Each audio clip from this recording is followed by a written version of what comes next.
ఆ మాటని ఇంకొక 50,000 ఎకరాలు కావాలంటున్నాడు. మరి ఇంతకు ముందు 50,000 ఎకరాలతోనే వరల్డ్ క్లాస్ సిటీ అని చెప్పిన వ్యక్తి ఈరోజు ఏమంటున్నాడు, ఆ 50,000 ఎకరాలే అంటే ఇది మున్సిపాలిటీగానే మిగిలిపోతుంది, అందుకని ఇంకొక 50,000 ఎకరాలు కావాలంటున్నాడు. అని ఎందుకు అంటా ఉన్నాడు? ఎక్కడా లేని విధంగా కాస్ట్ పర్ ఎస్ఎఫ్టీ అడుక్కు అయ్యే ఖర్చు ఏకంగా 11,000 నుంచి 14,000 అవుతా ఉంది. కాస్ట్ పర్ ఎస్ఎఫ్టీ ఎక్కడా చూడని విధంగా, ఎక్కడా లేని విధంగా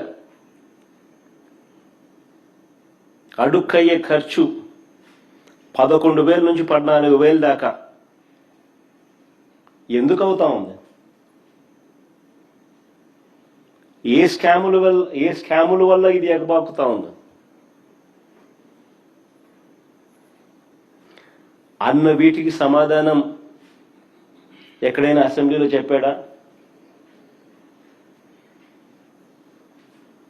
5:30 గంట అసెంబ్లీలో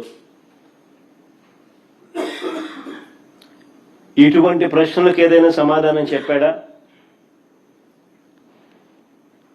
ఆ 5:30 గంటల సమావేశం కేవలం జగన్ను, వైఎస్ఆర్ కాంగ్రెస్ పార్టీని దుమ్మెత్తిపోయడానికి, బూతులు తిట్టడానికి మాత్రమే వాడుకున్నారు.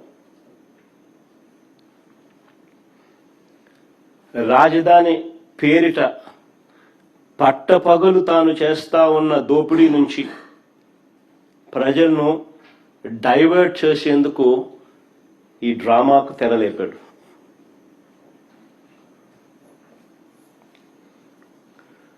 ఆశ్చర్యం ఏమిటో తెలుసా? ఓవైపున అసెంబ్లీ పిలుస్తాడు. ఇంతకుముందు నేను అన్నాను కదా, ఈ మనిషికి చిత్తశుద్ధి లేదు, నిజాయితీ అంతకన్నా లేదు అని చెప్పి. ఆశ్చర్యం ఏమిటి అని అంటే, ఓవైపు అసెంబ్లీని పిలుస్తాడు, ఇంకోవైపు అదే చట్టసభలో భాగమైన కౌన్సిల్ని పిలవడు.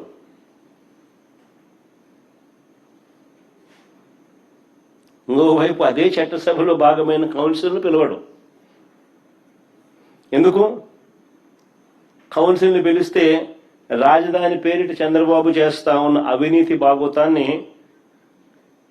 కౌన్సిల్లో సభ్యులు బయట పెడతారని.